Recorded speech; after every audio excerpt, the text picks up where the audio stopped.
states are going to determine who will call the shots in Washington for the next 2 years.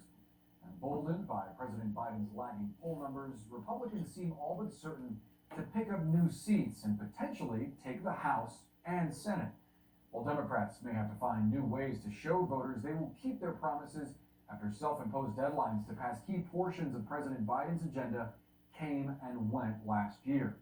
With us this morning to discuss, Democratic strategist Maria Cardona and GOP strategist Alice Stewart. Ladies, thank you both so much for joining us and sharing part of your New Year's Day with us. Happy 22. Let's get right to it. 34 states are holding Senate elections this year. Here are 10 states that CNN is watching as the most likely to flip right now. 4 of them currently held by Democrats, 6 by Republicans. Alice, to you first, which of these races are you focusing on as pickup opportunities? What is it going to take to flip them? It's going to take really galvanizing the Republican Party together and really capitalizing on the division and the low morale in the Democratic Party, which is in full swing.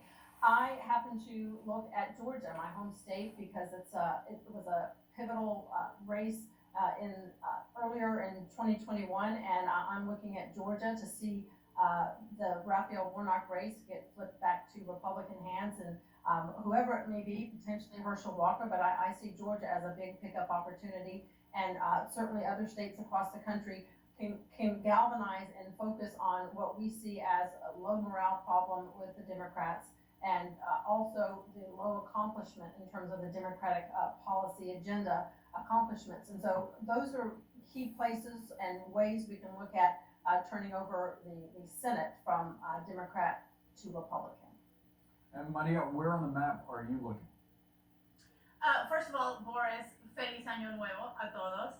And you started out this segment by talking about resolutions, and Democrats are going to make it their New Year's resolution to not lose any seats in the House and to increase our margins in the Senate. And look, there's no question that it's going to be a tough year because history dictates that, right? Normally, the president that is in power, his party or her party, loses seats in the midterm elections. But look, we are focused on talking about economic growth. We are focused on talking about all of the accomplishments that are under President Biden and Democrats' belts. You have 6 million jobs that were created. 200 million Americans have been vaccinated. You had economic growth that was huge. Labor participation is up. Wages are up. People are worried, there's no question, about the Omicron variant now. And President Biden had a great speech last week where he laid out a big, bold plan to make sure that we're able to crush this virus.